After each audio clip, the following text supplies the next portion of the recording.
Bonjour, mon nom est Philippe Leport, je suis ingénieur commercial chez Alcatel-Lucent Entreprises. Dans le cadre de ma fonction, je rencontre régulièrement des chefs d'entreprise qui souhaitent mettre à jour leur réseau informatique.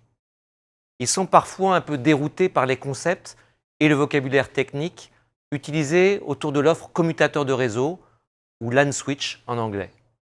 D'où l'idée de réaliser ce tutoriel pour vous permettre d'y voir plus clair. Nous allons, en quelques minutes, aborder ensemble les principes et problématiques liés au choix d'un LAN switch dans votre entreprise. Pourquoi est-ce important?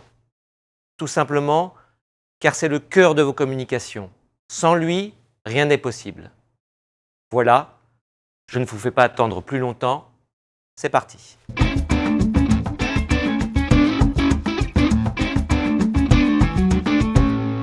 Le LAN switch est l'élément clé de votre réseau. Il permet la connexion de terminaux IP, serveurs, imprimantes, ordinateurs, bornes Wi-Fi, caméras IP, téléphone IP, DECT IP et routeur Internet. Il agit comme une sorte d'aiguilleur qui permet aux terminaux IP de communiquer entre eux et vers l'extérieur. En cas de problème avec votre LAN switch, c'est l'ensemble des terminaux qui ne peuvent plus communiquer entre eux et avec l'extérieur. Il est donc capital de faire votre choix avec la plus grande attention.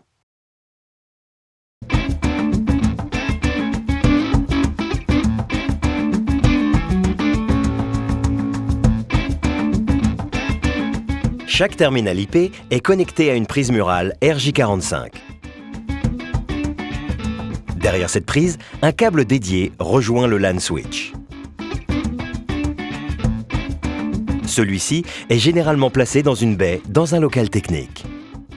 Un panneau de brassage est placé en amont du switch pour faciliter les opérations de connexion-déconnexion et éviter que les câbles s'entremêlent petit à petit. 4 générations de câbles cuivre se sont succédées depuis 1991, chacune permettant un débit plus élevé. La catégorie 5, sortie en 1991, a été la première à permettre le passage de la téléphonie sur IP.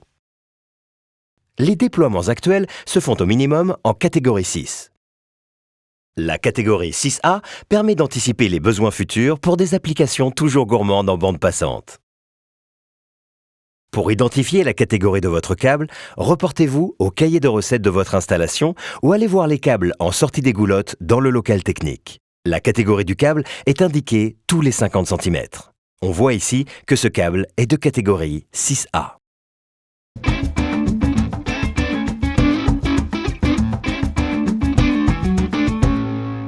Le LAN switch se présente généralement sous un format appelé stack. Ce format est normalisé en hauteur et en largeur. On peut ainsi l'insérer dans toute baie ou coffret informatique standard. Pour les TPE et petites agences, on trouve des modèles larges de moitié qui peuvent se placer sur ou sous un bureau s'il n'y a pas de baie. Un modèle sans ventilateur, donc silencieux, est impératif dans ce type de configuration.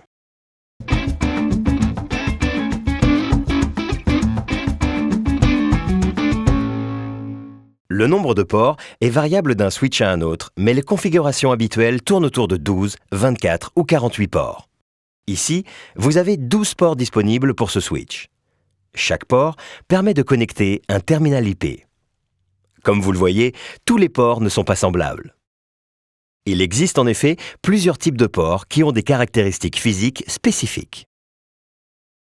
Le format RJ45 est le format le plus courant et permet la connexion à la plupart des terminaux IP. Le connecteur SFP permet de contenir un module optique et donc de faire l'interface avec une fibre optique. Les ports SFP sont généralement utilisés pour interconnecter des switches ou connecter le switch à des serveurs. Ces 2 ports en façade sont gérés par le switch comme un seul port. Il est représenté par la ligne qui les rassemble et l'indication port 10. L'ensemble est appelé port combiné.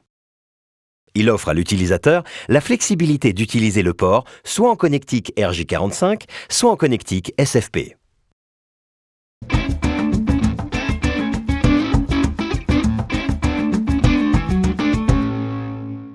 Le débit des ports utilisateurs aura un impact important sur le prix du switch. Le Fast Ethernet offre un débit de 100 Mbps par seconde par port. Le Gigabit Ethernet est 10 fois plus rapide.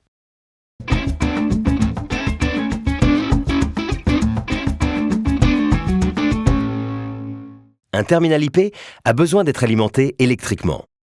La multiplication des prises électriques dans l'entreprise peut alors rapidement devenir un problème. Un switch PoE apporte la solution en téléalimentant les téléphones IP, les caméras IP et les bornes Wi-Fi directement à travers le câble Ethernet. Plus besoin de les relier individuellement à une prise électrique. Cela a comme avantage de limiter le câblage électrique, de réduire la consommation, d'éviter les débranchements intempestifs et enfin de pouvoir sécuriser les terminaux par un onduleur en cas de coupure d'électricité. L'arrivée de terminaux plus gourmands en énergie a imposé une norme PoE plus puissante, le PoE+. Les ports PoE+, peuvent délivrer 2 fois plus de puissance qu'un simple port PoE si cela est nécessaire pour le terminal. Faire le choix d'un switch PoE+, vous garantit donc d'être certain de pouvoir téléalimenter tous les types de terminaux présents ou futurs. Un poste IP consomme entre 5 et 10 watts, une caméra IP entre 5 et 25 watts, une borne Wi-Fi entre 10 et 25 watts. Le switch PoE va partager sa puissance électrique exprimée en watts entre les différents terminaux. 15% de la puissance émise par un switch est dissipée lors du transport sur le câble. Prenons un exemple concret. Le switch 6450P10 a une capacité PoE de 120 watts. Après déperdition, 100 watts seront donc effectivement reçus par les terminaux. On pourra donc y connecter 5 postes IP à 5 watts, soit 25 watts, et y ajouter une caméra IP et 2 bornes Wi-Fi, soit un total de 100 watts. Lors de votre achat, vérifiez bien que le switch est capable de fournir suffisamment de puissance électrique pour faire fonctionner l'ensemble des terminaux IP existants et à venir.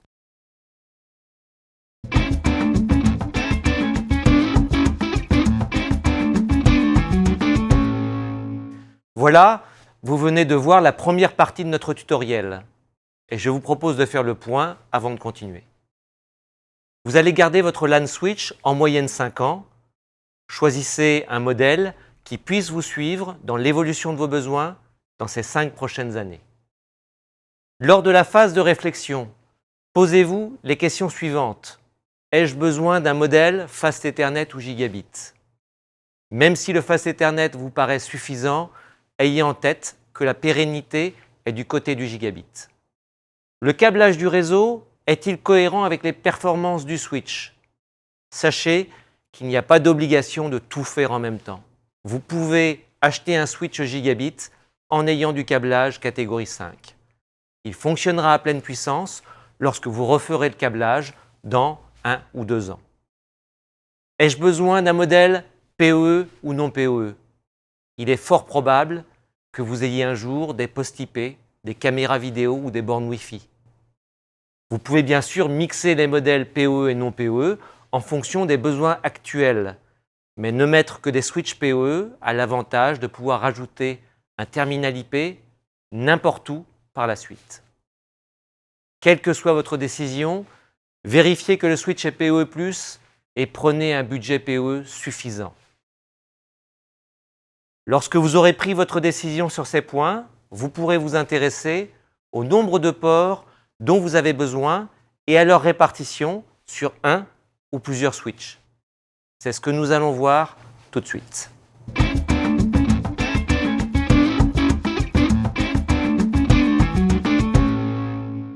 Sur un site existant, la solution la plus simple pour déterminer le nombre de ports dont vous avez besoin est de compter le nombre de prises murales RJ45. Il est normal d'avoir des prises RJ45 non utilisées.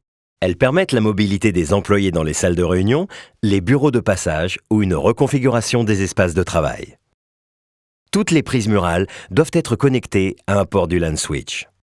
À ces prises RJ45 murales, prévues pour les ordinateurs, téléphones IP et imprimantes, vous rajouterez les ports pour des terminaux IP qui n'utilisent pas une prise murale, potentiellement un serveur, des bornes Wi-Fi ou une caméra IP. Déployer des téléphones IP n'implique pas obligatoirement d'augmenter le nombre de ports et de prises murales. En effet, les téléphones IP intègrent souvent un mini-switch. 2 prises RJ45 sont dans ce cas visibles à l'arrière du poste. Après avoir connecté le téléphone IP à la prise murale, vous pouvez connecter un PC derrière le téléphone. Vous mutualisez ainsi une prise murale, son câble de distribution et son port dans le switch pour les deux principaux outils de l'employé, PC et téléphone IP.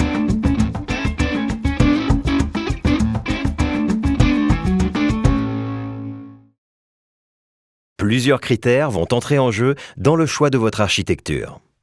Le critère économique est simple. À fonctions équivalentes, il est moins cher d'acheter un commutateur 48 ports que 2 commutateurs 24 ports ou 4 commutateurs 12 ports. Mais la configuration de vos locaux et des considérations de sécurité peuvent vous faire préférer 2 24 ports plutôt qu'un seul 48 ports. Dans l'exemple présenté, il y a 24 prises par étage sur 2 étages. Un seul switch 48 ports vous impose de faire descendre 24 câbles par la gaine technique. Il est fort probable que cette dernière soit trop étroite. De plus, cela implique de grandes longueurs de câbles, or le câble Ethernet est onéreux et limité à 100 mètres. Enfin, en cas de panne du switch, c'est la totalité de votre réseau qui s'arrête. Vous pouvez donc avoir intérêt à placer un switch 24 ports par étage. Vous ne passez qu'un seul câble de liaison dans la gaine technique, vous réduisez les distances de câblage et la quantité de cuivre. En cas de panne d'un switch, seule une partie des utilisateurs est impactée.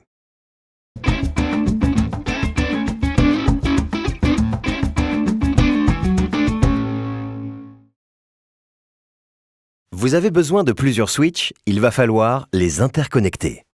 La méthode la plus classique est la méthode dite de la pile ou stack en anglais. Vous empilez les switches en les connectant par leur port stack. La pile ainsi créée se gère comme un seul et unique switch. La configuration et la maintenance du système en sont facilitées.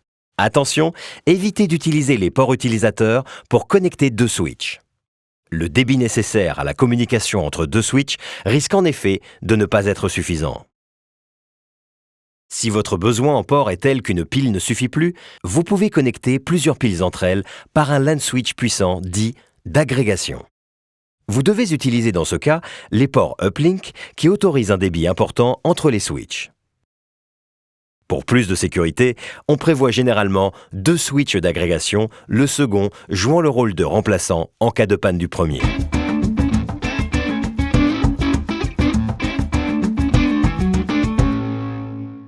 Comme vous venez de le voir, le choix d'un LAN switch n'est pas si compliqué.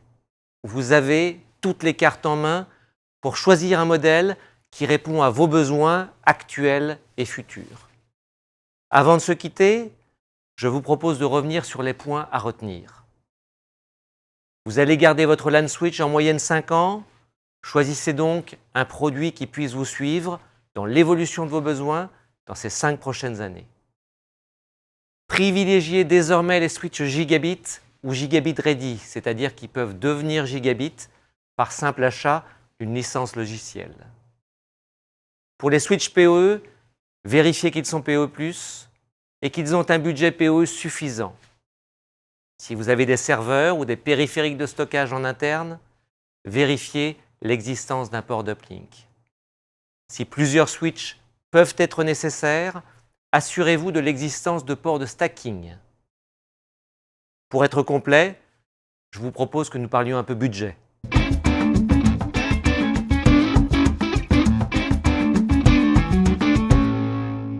On trouve des switches 8 ports Fast Ethernet d'entrée de gamme aux alentours de 50 €. Ils ne sont pas administrables, pas stackables, n'ont pas de port uplink.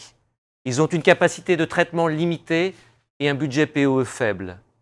Tous leurs ports ne sont pas PoE et ils ne sont pas PoE+. Ce sont de bons produits pour le marché résidentiel. Il faudra compter un budget de 300 € pour un switch 8 ports Fast Ethernet plus robuste, mais toujours pas stackable, ni PoE+. Son budget PoE restera modeste. Pour 400 €, vous aurez un véritable switch professionnel Fast Ethernet, migrable en gigabit Ethernet par licence. Et pour 550 €, vous aurez son équivalent en gigabit.